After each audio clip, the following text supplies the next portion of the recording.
And we're live. All right, I shouldn't be looking at my phone while I'm doing my vids, but I don't know. Anyway, welcome to Res Life. Subscribe if you haven't already, and punch out the like button and the bell for notifications so you don't miss out on one exciting video. So, a millionaire, sort of. Okay, so I think a couple of 3 months ago, I added up all the books I've sold, update to date, in all formats, in all the in all the from all distributors and all that sort of stuff. And it ended up being like I stopped at like 1,200,000 or something like that. Again, that 1,200,000 number represents my entire career, and it pales in comparison to a whole bunch of writers, especially romance writers, and it kicks the butt out of a lot of other writers. So, but I don't care about either group of people because I just care about me. I have enough trouble worrying about myself, much less keeping up with whatever anybody else is doing.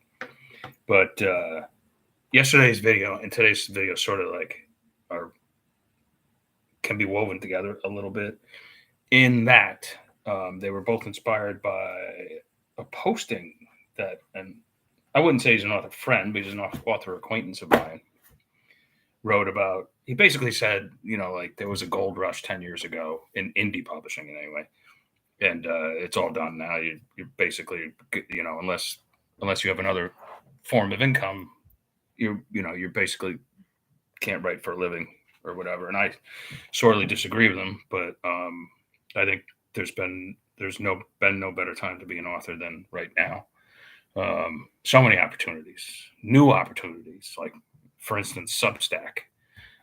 Chuck Palahniuk rejected this. This was like last year, but this is incredible. He rejected an offer from like Hachette, I think. It doesn't matter. In order to accept an offer from Substack to serialize his new novel. And I don't know how much Substack offered him, but it's Chuck Palahniuk, Fight Club guy.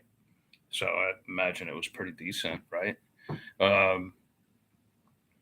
Which is really cool. I love that he's like so forward thinking, and I love that stuff.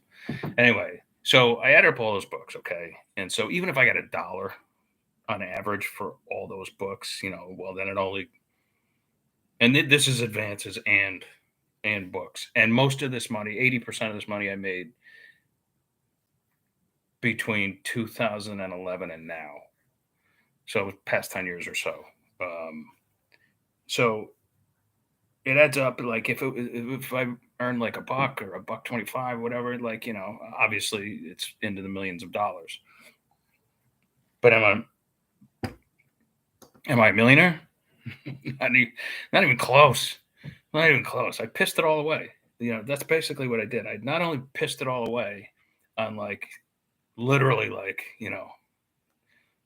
that whole cliche of loose women, booze, and whatever. But I did piss it away on like the everything, just having a good time. 2 marriages, 2 divorces, several houses, all that stuff. Do I regret anything? No. Saw the world. Still seeing the world. I don't regret anything like that. But I also didn't invest any of it when I should have, and I didn't budget when I should have, and all those things. So, but as of last year, I started on a very regimented, sort of regimented budgeting. But I definitely invest now. I have investments or whatever, and I'm very heavy into my own indie label, Bear Media. So that alone, creating those intellectual properties alone, is an investment that I'm going to leave for my children. Anyway, the point I'm trying to make here is that if you don't think you can make money at this business and make a decent living, you're out of your mind, because it might take a while, it might take a few years, and it takes talent, and it takes gumption, and it takes perseverance, and it takes, I hate to say it, but you have to be prolific these days. Content is king. Still, it's king and queen.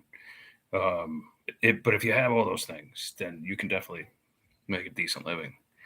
Make sure you invest though and put money away. Don't be like Vince, the Leon Spinks of the literary world. Actually, I didn't make that up. That was Jim Harrison called himself that because he did the same thing. Like made like $1 million a couple of times over and went bankrupt twice. But then eventually he started. He made like a decent living. Because when you average all that out, when you average the million whatever out, it ends up like. And I always say this to people: I make about as much money as your average school teacher every year on average. There's some years I'm making a lot more than that, and other years I'm like, holy crap, I hope I can pay the rent. That's just the nature of this business. But don't be fooled into thinking you're just going to earn beer money from that. Like you can do very well.